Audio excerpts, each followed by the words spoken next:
Ọgbakọ otu ụbọchị ọgbakọ nkụzi ọzụzụ maka otu ga-esi hazigharị ọnọdụ ụmụ nwaanyị n'obodo Abịa n'isi njedebe anọ wee na-akpọ ụmụ nwaanyị okwu ka uche ha dị ya n'ọnọdụ ọbụla ha hụrụ onwe ha bụ ọkwa ọchịchị ka ha si na wee na-ekwalite ịkwụba aka ọtọ na udo. Ya bụ ọgbakọ nkụzi ọzụzụ maka ndị ndu bụ ndị National Council for Women Societies chịkọbara ya na Anambra Steeti. Isiokwu ya bụ ụmụ nwaanyị nọ n'ọkwachi dịka iwulite akwa maka ọdịmma nke obodo anyị. Amaka Chibuzo Okoye pụtara anyị akụkọ.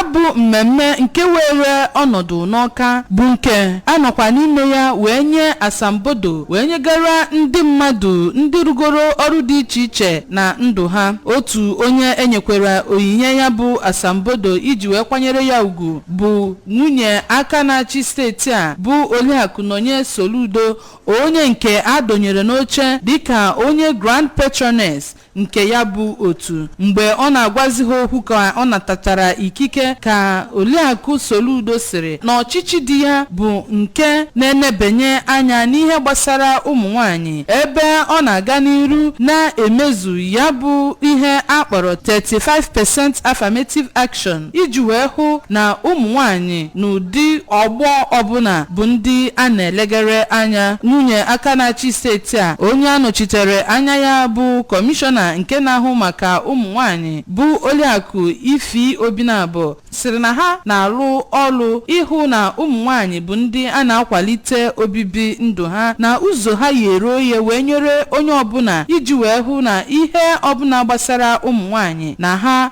na-etinye anya na ya na ebe ọ gbasara ụmụaka, ma sịkwazịa ụmụ nwaanyị ka ha ghara ị na-anaghachi azụ kama pụta ihe ka ha soro na ihe na-eme. Mgbe ọ na-agwazi ụmụ nwaanyị a gbakọrọ okwu ka onye national president nke ya bụ NCWS Hajia Lami Adamlau sịrị ụmụ nwaanyị ka ha bụrụ ndị achọ udo ma bụrụ ya bụ oziọma udo gaa n'ime ime obodo, hụ na ndị a nọ n'ime obodo bụ ndị a na-akwalite ma na-amụgosi ha ezi ndụ. N'otu aka ahụ ka onye research coordinator nke ya bụ NCWS bụ Lady Ijeoma Udensi gara n'iru ma kọwaa ihe gbasara isiokwu ya bụ ọgbakọ, nke ọ sịrị na onye bụ onye ndu bụ onye na-achịkọta ma na-eweta udo ma na-akwụkwasị n'eziokwu iji wee hụ na ndị na-ene ya anya nwere ihe ha na-enwomiri. Ọma kpọzie ụmụ nwaanyị ukwu ka ha bụrụ ndị na-azụ onwe ha, bụrụkwa ndị na-ama ihe na-eme na gburugburu ha.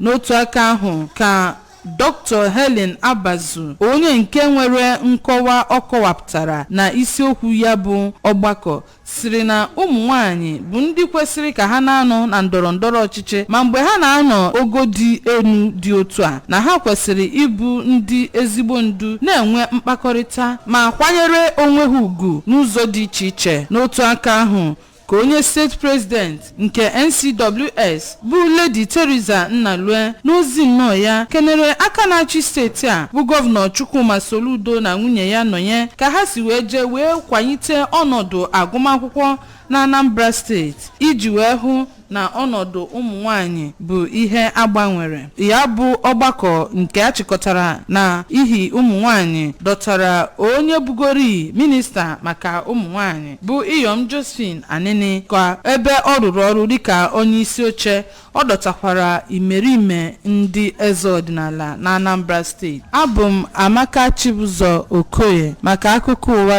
ABS.